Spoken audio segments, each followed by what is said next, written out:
सुख समृद्ध विज्ञान चैनल के इस एपिसोड में आपका हृदय से स्वागत करता हूं। श्रीमद् रामचरितमानस में कुछ एक प्रसंगों के बारे में चर्चा करना चाहता हूं। ये चर्चा आपके लिए अति महत्वपूर्ण होगी और ज्ञानवर्धक भी होगी।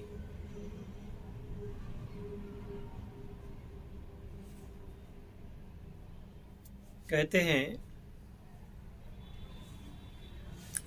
मंत्र मूलम गुरोर वाक्यम, मोक्ष मूलम गुरोर कृपा।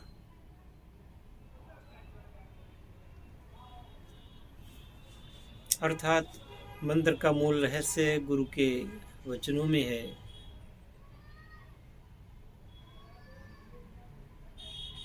और एक जगह श्रीमद् रामचरितमानस में उल्लेख है,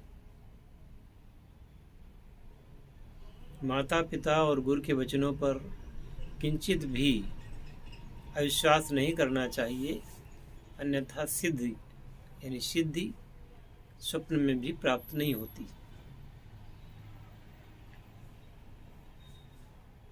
और इसी क्रम में मैं एक बात कहना चाहता हूँ।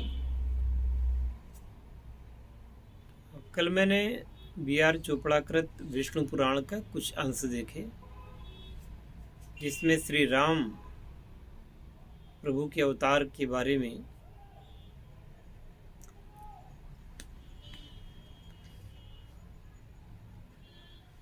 अहिल्या उद्धार का प्रसंग था, जिसमें ब्रह्मर्षि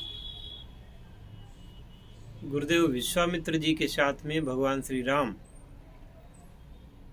और लक्ष्मण जी जा रहे होते हैं।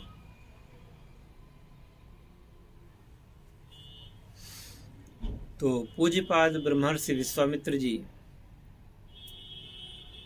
प्रभु श्री राम जी और श्री लक्ष्मण जी को एक उजाड़ स्थान में, उजाड़ कुटिया के पास ले जाते हैं, जहाँ पर पाषाण प्रतिमा के रूप में श्री अहिल्या जी बैठी हुई थी।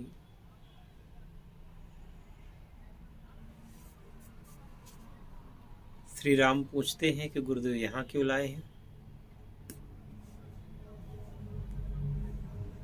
और वहां पर अहिल्या मन ही मन भगवान का स्मरण कर रही थी। श्री राम जी पूछते हैं कि मुझे यहाँ कौन पुकार रहा है। गुरुवर ने कहा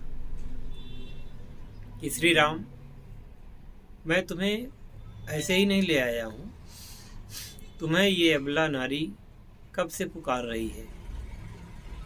फिर श्री राम जी कहते हैं कि लेकिन यहाँ तो पाषाण प्रतिमा है। गुरुदेव कहते हैं, हाँ, पाषाण प्रतिमा है और इनका उद्धार आपको करना है। फिर वो कथा बताते हैं जिसमें इंद्र ने उनके साथ छल किया और कैसे उनके पति महात्मा गौतम ने उनको श्राप दिया। परंतु श्री राम कहते हैं कि गुरुदेव, मैं इनके उद्धार का कारण कैसे हो सकता हूँ। तो उन्होंने कहा कि तुम अपने चरण से इनको स्पर्श करो। तो राम कहते हैं कि गुरुदेव, किसी महिला को अपने चरण से स्पर्श करना ये मेरी मर्यादा के अनुकूल नहीं है, और स्त्री किसी भी रूप में हो वो हमेशा पूज्य होती है। गुरुदेव कहते हैं कि श्री राम, मैं प्रसन्न हुआ कि तुम नारियों के प्रति ऐसी श्रद्धान्वित भावना रखते हो, लेकिन बेटा, जब तक तुम इन्हें चरणों से स्पर्श नहीं करोगे तब तक इनका उद्धार नहीं होगा।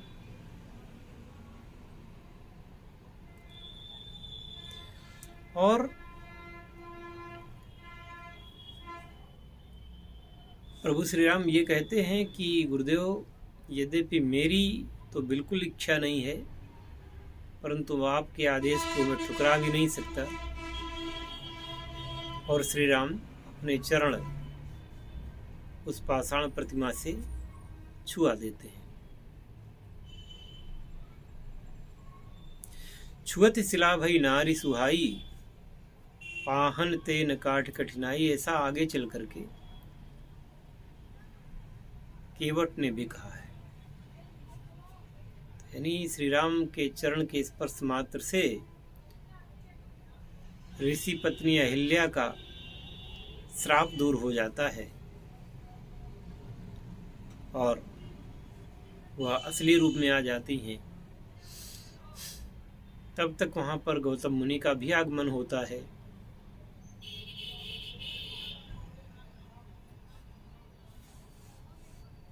और वह विश्वामित्र जी के प्रति अपने हृदय के आभार को व्यक्त करते हैं। और उन्होंने ये भी कहा कि मैंने इसे श्राप तो दिया था कि तू पाषाण प्रतिमा की तरह हो जाए, लेकिन पाषाणवत मैं भी हो गया था। मेरा जीवन कोई पाषाण से कम नहीं था। और सच भी है कि पत्नी के बिना पुरुष का जीवन पाषाणवत ही हो जाता है। इस कथा में ये मर्म मिलता है कि गुरु के वचनों को अवश्य पालन करना चाहिए। हो सकता है कि गुरु की बातें आपको समझ में ना आ रही हो, और कभी गुरु का जो वचन है वो आपको मर्यादा के विपरीत भी समझ में आवे, परंतु ऐसा होता नहीं है। और फिर गुरु विश्वामित्र जैसे, कितनी करुणा,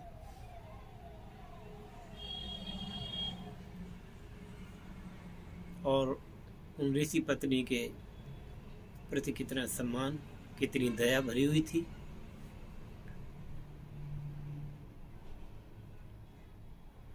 इन सारे कारणों के फलस्वरूप वह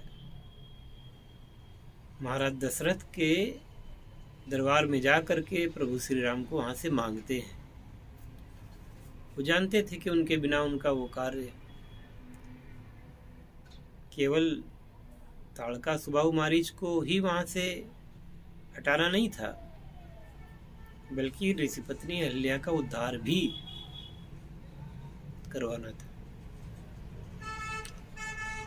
और इसीलिए उन्हें विश्वामित्र कहा गया, क्योंकि वो विश्व के मित्र हैं, क्योंकि वे तपश्चर्या से इतना पवित्र हो चुके हैं कि अब उनको अपने सुख की चिंता ही नहीं, सारे विश्व के अभ्युदय के लिए वो कार्य कर रहे हैं। और इसीलिए भगवान श्री राम को लेने गए थे। पहले उन्होंने ताड़का वध करवाया,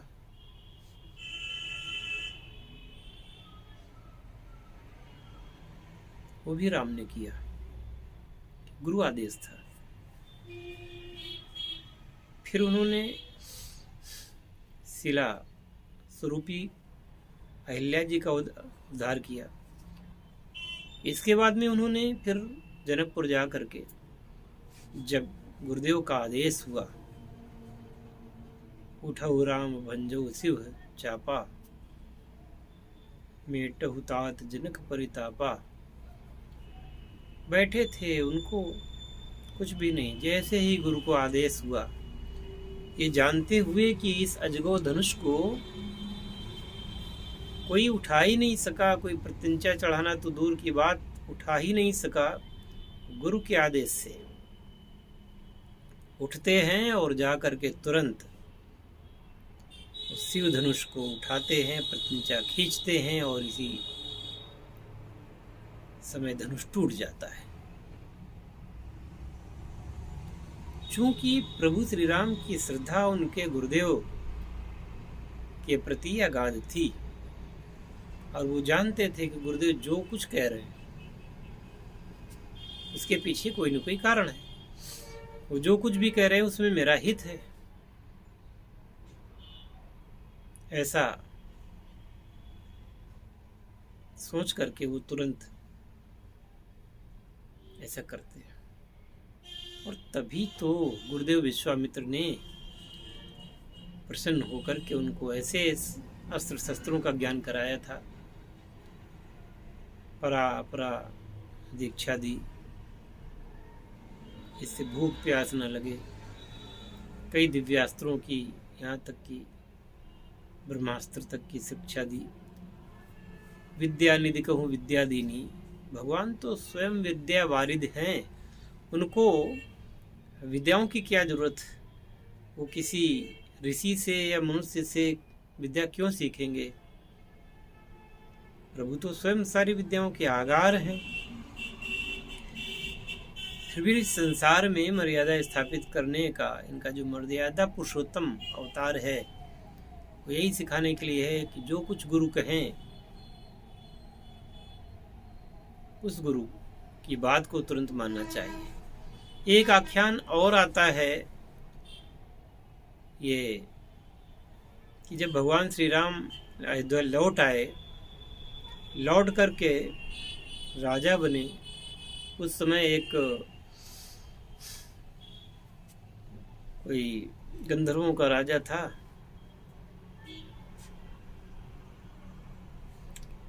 वो अपनी पत्नियों के साथ स्नान कर रहा था। वहां कहीं ध्यान लगाए थे महर्षि विश्वामित्र। उनके ऊपर उन्होंने जल के छींटे मार दिए या धोखे से चले गए हो। अब गुरु विश्वामित्र को क्रोध आया और जाकर के श्री राम जी से वचन ले लिया कि सुबह होते ही तुम उस गंधर्व का वध करोगे। और वचन दे दिया भगवान राम ने।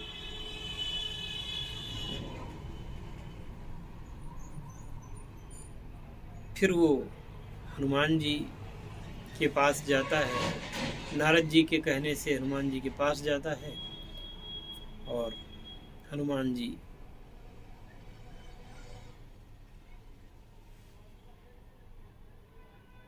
ने वो हनुमान जी की माँ के पास, संजनी के पास जाता है और अपने प्राणों की रक्षा की भीख मांगता है कि जब प्रभु श्री राम कह चुके हैं तो फिर राम तो मारेंगे ही। और राम का बाणा मोग है, बचने का कोई कारण नहीं। तब माता अंजना हनुमान को आदेश देती है बुला करके कि तुमको इस भक्त की किसी भी रूप में रक्षा करनी ही करनी है। अब भगवान हनुमान से वचन ले लेती है उनकी माँ कि तुम रक्षा करोगे। और इधर गुरुदेव वचन ले लेते हैं श्री राम से कि तुम उसको मारोगे। अब दोनों वचन हनुमान जी सोच में पड़ जाते हैं। तब हनुमान जी जाके राम की सेवा में जाते हैं। प्रभु श्री राम बार बार कहते हैं कि हनुमान अब काफी समय हो गया है, अब आराम करो।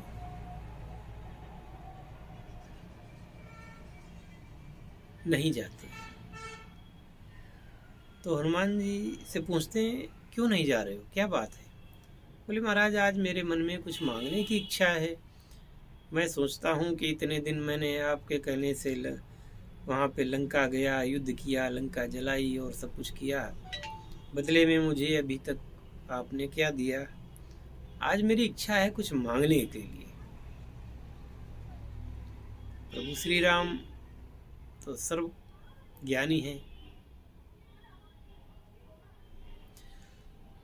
वो मुस्कुराते हुए कहते हैं बोल क्या मांगते हो? हनुमान जी कहते हैं कि प्रभु ऐसा वरदान दीजिए मुझे कि जो माता सीता और आपका नाम ले रहा हो उसकी रक्षा करने में मैं समर्थ हो जाऊं, चाहे फिर आप ही क्यों ना हो, आपसे भी मैं उस भक्ति की रक्षा कर सकूं। भगवान एवमस्तु कह देते हैं। अब उस राजा के पास हनुमान जी जाते हैं उससे कहते हैं कि तालाब में जाओ, आधे तक कमर से खड़े हो जाओ और बस जय सिया राम बोलते रहो, बाकी मैं देख लूँगा।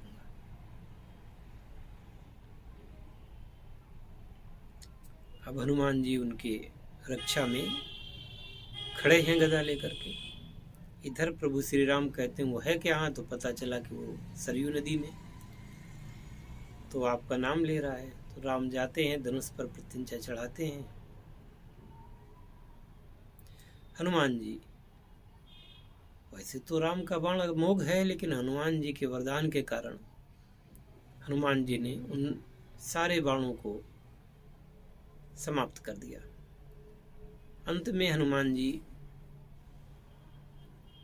के वध के लिए श्री राम जी ने बाण का संधान किया।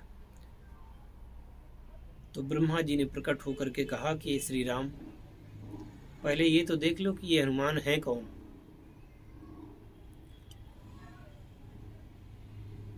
तो भगवान उनको देखते हैं, उनमें अपना ही स्वरूप निहारते हैं, विराट स्वरूप में। ब्रह्मा जी के कहने पर कि इनका नाश करने से आप सहित सारी सृष्टि का ही नाश हो जाएगा, इसलिए आप बाण वापस करिए। तब विश्वामित्र राम को आज्ञा देते हैं कि राम, मैंने उस राजा को माफ कर दिया है, तुम्हें भी माफ करना होगा, और अब तुम उसकी हत्या नहीं करोगे।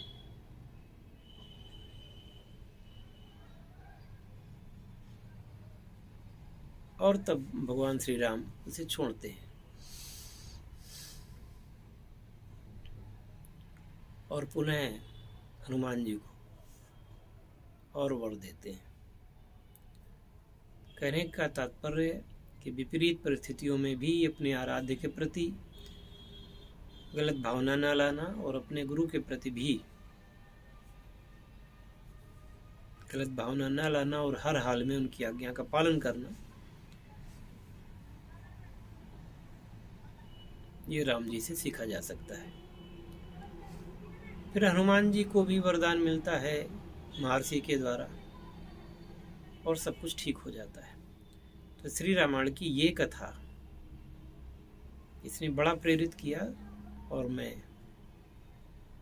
अपने श्री गुरु के चरणों में बारंबार अभ्यर्थना करता हुआ आप लोगों के मंगल भविष्य की कामना करता हूँ। जय शिव शंकर, जय भोलेनाथ, हर हर महादेव, जय श्री राम।